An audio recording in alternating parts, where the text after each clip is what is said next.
Bonsoir. Welcome to the newcomers and welcome back for the others. Today we'll read chapter 7 of Harry Potter and the Passion-Year memoir. Just before that, I wanted to notify that I'm always reading this as a first time, like you in stream, so it can be quite tricky to know who's speaking at which time to do voices. And here it will be even more tricky because there will be some French, and when there is French, I don't know if I have to speak French normally or with an English accent. So here, when it's James speaking, I'd have to try an English accent. And when it's serious or someone who really speaks French, I'll try speaking French for real. Please be nice with me. Without any more wait, let's get started.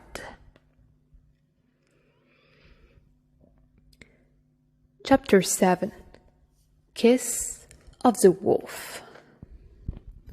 My heart pounding. I lay awake most of the night, mulling over what had just happened. Sirius had touched me. I let him do it, and I ended up liking it. Merlin's sake, had I just been seduced? No, it was just to help me. Padfoot had taken out most of the infection from my old wounds that Beatrix had given me. But I had felt more than I had expected. I never thought I could feel something like that again. I was half-hard that night, which kept me up until the sun started to appear. Dad? Seriously? Harry blinked. Wait. Now I'm doing that. I left it alone, though. Right now, it wasn't really hurting, but I knew if I tried, it would hurt again. Often, I caught myself glancing at Sirius sleeping in his bed across from mine. Potions or Padfoot. I knew another round would have me right new. But would it stop there? Or would it continue for a bit? Did I want it to? I waited, as usual, for the others to finish their morning showers. I had yet to share showers with anyone since coming back. I finally entered alone, only to find Sirius there. He was standing at the mirror, checking out his long hair that was just past shoulder length and had only his towel wrapped around him. Okay, I was not ready for something that close yet. I turned to leave. "Oh, morning, Jem," he said casually, as if nothing was the matter. He was still staring at his hair. "Can you help me a moment? I could have sworn I saw a grey hair." I rolled my eyes. Sirius could be as vain as a woman at times. "You're nearly 17. How can you have grey hairs?" "Remus has some grey hairs," Sirius pointed out. I scoffed. Hello, he's a blondie moonmet, if you haven't noticed. Of course he'll have some grey hairs. You, on the other hand, have no excuse except vanity." "Oh, yeah?" Sirius shoved his tongue into one cheek, as if licking his chops, much the same way our moon dog does a lot. Usually right before or after chewing on something important that he knew wasn't allowed. "What's wrong with that?" "Oh, come here." I marched over and grabbed his face to make him stay still. I pretended to inspect his hair. "Oh, yeah, you're right. I get it out. Put your hand down." Once his head was done, I took hold of a couple of his hair and said, "As you grace." Then I promptly ripped 2 random hairs out. "Aye!" Sirius clapped both hands onto his head. "Bloody hell, prongs!" "You're such a baby," I teased, holding up the pulled hairs. Nothing new here. Just some nice shiny black hairs." "Black." I handed them over. "I hate you." Sirius rubbed his head. "What are you here for anyway?" "A shower." I pointed at the stalls. "Same as you." "Oh, right." He was still grousing about his hurt head. "By the way, I got something for you." He put a vial on the counter, in case you need it.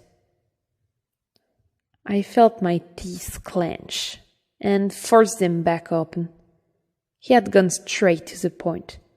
I don't know." "Whatever you choose, be quick about it." Sirius dropped his towel right in front of me and stepped into one of the stalls. "The sooner that heals completely, the better." He closed the door. I stared at the door as he turned the water on. My choice was a bit tougher now. I looked at the vial. I took it, then put it back.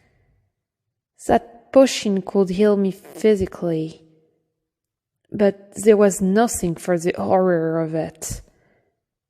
I picked up the vial again. "Tabernacle." I have no idea how to spell French, as you're from France or Canada. Sirius swore in French, Canadian, as something hit his foot. Remus says that this word is the Canadian equivalent of the English fuck word. He had picked up several Canadian words during last summer, and we all have found it funny that those strange people swear using church terms that it was all we said for a while. I took the potion, then got undressed, feeling nervous, even though I knew Sirius wouldn't hurt me. I went into my own shower stall, waited for a minute, then came out and leaned on the door frame where Sirius was. That was as far as I could go. I'm amazed I went this far. I had no idea what I was doing or what I wanted. I stared at the floor until Sirius finally finished and opened the door to come out. He yelped and leaned back against the inner wall. "You scared me!" Sirius gasped. I wanted to say that he scared me too, but why would he? I had been so safe with him last night. We stared at each other for an eternity.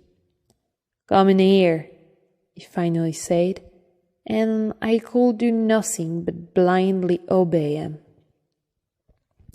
The moment the door closed, I realized just how close we will be. "You're still dry." He turned the water back on, and I closed my eyes as he wetted my hair. I soon felt his hand caressing my shoulders, and then my upper back. I felt thud running down my body, followed often by his hands. He didn't touch anything too personal, and he barely grazed over my lower back and hips, where the focal point of my distress was. He rinsed me off, and then unbidden, he knelt before me. I put my hands on the opposite wall and felt the warmth of his mouth again. I didn't pull away. I didn't move at all for I knew that moving would hurt. I occasionally half-trusted without thinking, which made me want more, which made me grin my teeth as I felt a familiar build-up again. As before, it seemed to happen in slow motion. I was lying on the floor of the stall for nearly a minute. When I found my voice, I said, "You didn't change to Badfoot." "You didn't need it," Sirius said. "You're all healed. Took the potion, did you?" "Yeah." I pushed my sudden fringe out of my eye. Figured I shouldn't let it go to waste. "You still came to my door, though." "Yeah," I sighed. "Sorry." Sirius laughed. "Will you quit with the apologize?" "Sir..." I shut up. Well, you invited me in." "Yeah," his eyes shifted down to a point below my waist.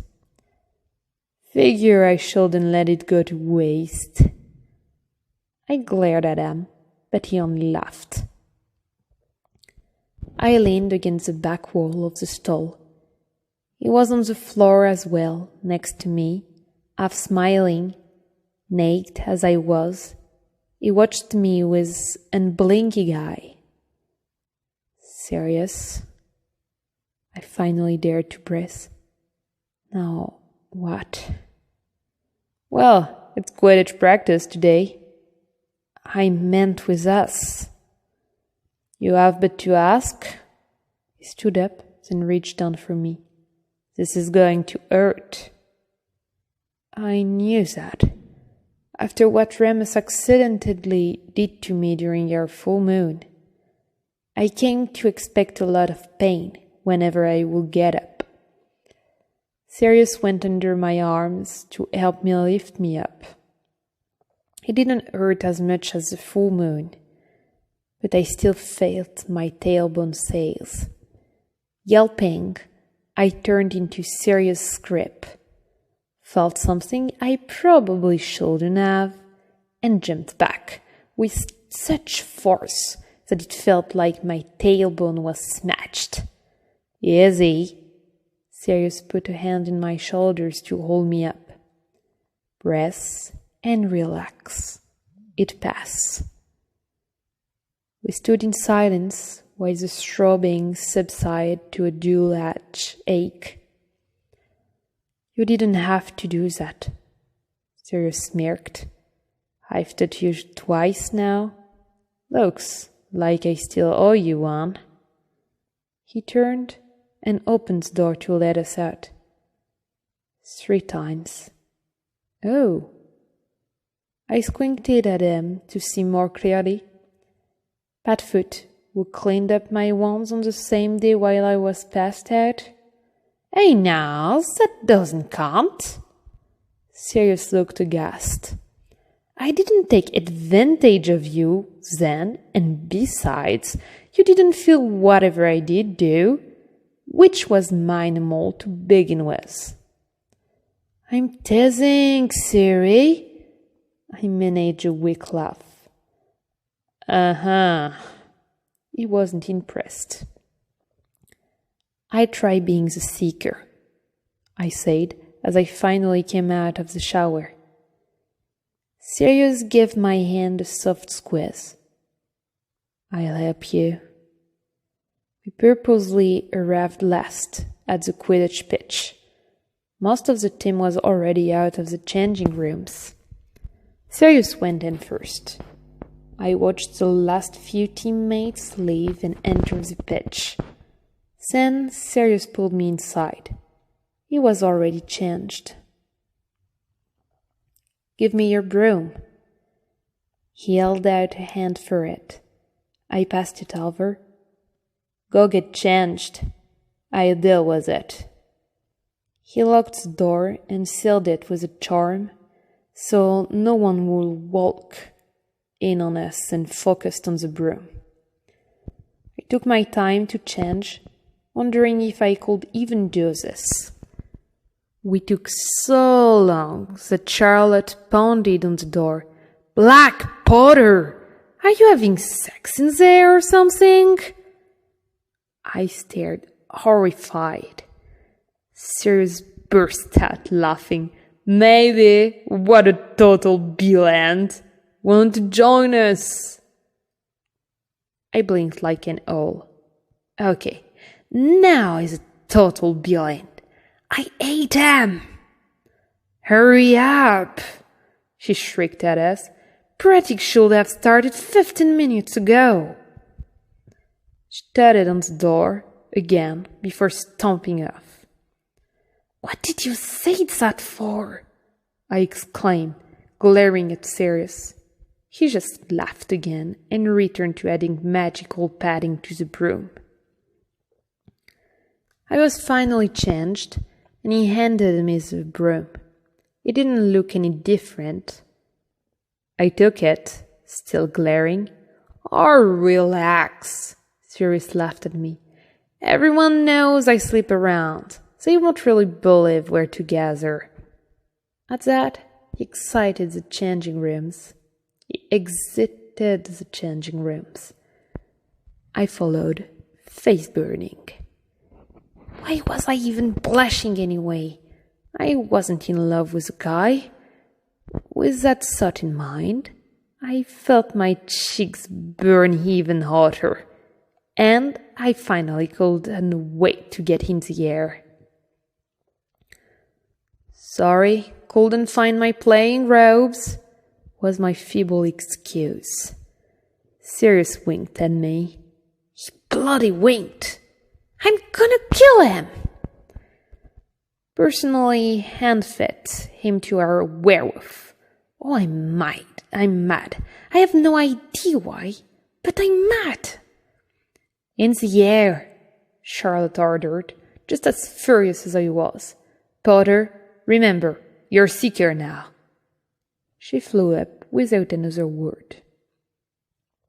I gingerly mounted my broom and felt the cushions of shelving placed upon it. I was like sitting down into an armchair. I followed Sirius into the sky, and then took off even higher and adjusted my glasses while I waited for the snitch to be released. The rest of practice happened smoothly for me. I didn't pay much attention to the others, and I liked that. I heard Charlotte ranting at someone, but since it wasn't me, I didn't care. I was soon following a glint of gold. Sirius flew past me occasionally, once or twice, asking if I was fine, but ultimately I was left to my own devices. The snitch soon swooped downwards to the stands right towards Peter and Remus, who had been watching. I dived after it. Remus and I both grabbed it at the same time. I clasped my hand around the ball. Remus bit a wing. "Let go!" I snarled, tugging. Peter snickered. Remus whined, then smirked and let go. Mental met. I give you something to chew on. I tossed him a chocolate bar and took off. I returned to the sky without showing off the snitch. Woof, slobber and venom. I'd have to let Sirius know that Mooney needed to be milked. It will be an easy process, but the wolf didn't like it. Oh well, none of us care. So there. Harry scratched his nose. Milked? He's a boy, though. How can he be milked? Thoroughly confused, Harry read on, hoping his dad would explain that. Once I finished cleaning the snitch off, I let the team know I had it. Charlotte called us down. I hovered beside Sirius and leaned over to whisper about Mooney. He rolled his eye. Well, not a bad job, considering.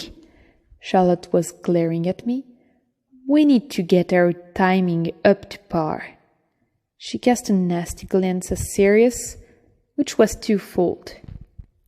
She was an ex-girlfriend of his, and didn't like the fact that he had moved on. Sirius had a major flaw. He was known as a heartbreaker. I often wondered if he was capable of being with a wolf. Would he break my heart? Where did that idea come from? Butter, I know you can do better, Charlotte was saying. I've seen you fly faster. I've seen you show up on time. I got it, I muttered. She announced the next training session for the day after tomorrow, and then led the team back to the changing rooms. I put a hand on Sirius' shoulder to slide off my broom. Once on the ground, I wobbled as a weird sensation went up my legs. I had felt that several times before, having taken riding lessons as a kid. I couldn't believe it. I was bloody saddle sore. I've never felt like that from a broom before. It must have been the cushion Sirius put on which made a sort of saddle. Invisible though it was. Great. I work on that one, Sirius said, a sheepish grin on his face. I rolled my eyes and walked as straight as possible to the changing rooms. Afterwards, later that evening, the four of us went up to the astronomy tower and pushed aside a loose wall that led into a hidden balcony. Then Sirius, Peter, and I ganged up on Remus. He hissed like a wild cat as we forced him down. Peter helped him while Sirius prized open his jaws. I held the sin-folded claws and pressed into his mouth, feeling around behind those fangs for the venom sacs. I pressed down on each one, letting the clog soak up the black sticky venom, like black honey. Remus growled as I moved to the next one. I managed to get 3 done before I bit my hand right through. That's fine, who cares? There's 3 of us and 1 of you, buddy. I switched it to Prong to nullify Money's venom, while Sirius took over and finished him off. Harry raised his brow. So it does bite. He decided to be extra careful around Lupin, since, unlike his father, Harry didn't know any magic. He read over the milking process again, and realized it was something akin to milking snakes for the venom. Harry still didn't get why, though. This would be so much simpler if you didn't fight us, Moony, Sirius complained as I changed back to myself once the stinking sensation was gone. Oh, don't fuss. You feel much better now that the pressure's gone, don't you, huh? What do you have to say for yourself? Remus pushed Sirius down and crawled on top of him. Wine? Is that all you can say? Remus whined like a dog, licking his chops. Then he promptly slobber-kissed Sirius in the face. Sirius groaned, whipping the kiss off. Come on, Moony, get off! Sirius tried to push. Remus, you're squashing me. Why don't you go say hello to Jim, huh? No thanks, I quickly said, laughing at Sirius. You know I hate it when he slobber kisses. How many times do I have to say I'm a cat person? Ouch! Sirius yelped as Remus' knee made a permanent imprint into his liver. Moony, get up! Slobber kiss. Remus then rolled off onto his back. It was Moony taking over, looking for a belly rub. We marauder had him merge the man with the wolf. This may be human body, but the mind switched easily between entities. To tell them apart in human form, one had to look at the eye. Remus was green, while Mooney was bright, glowing yellow amber. The creature was giving us a golden glare, upside down. Most people would either run from or kill this being if they saw that look, but the golden glare meant little to us. Here, Peter held out chocolate. Mooney, come here. Remus half sat up, whining. If he had his stuffed tail, it would probably be wagging. One of the first things we had learned about Remus, when we all first met so many years ago now, it seemed, was that he had a sweet tooth. Once we figured out he was a werewolf, we decided to raise, tame, and train him using chocolate. So far, it seemed to be working. Now, if we can get him to kick that damn slobber kissing habit, that would be great. Slobber kiss. That was my face this time, and I found I was relieved of my latest pair of glasses. I pulled out a spare pair and put them on, hearing the sickening crunch of fangs on lens. Well, as the werewolf mind inverted once more, we settled into teamed exploding snap Remus, and I one against Sirius and Peter on the other. Knowing we would regret it, we played well into the night and didn't get to bed until almost 4. Well, Beans was our second class in the day. Perfect time to sleep. Okay, I don't think anyone really listened to this, but if you do, please don't hesitate and tell me if I've improved, if I have things I have to work on or anything like that. Well, anyway, au revoir.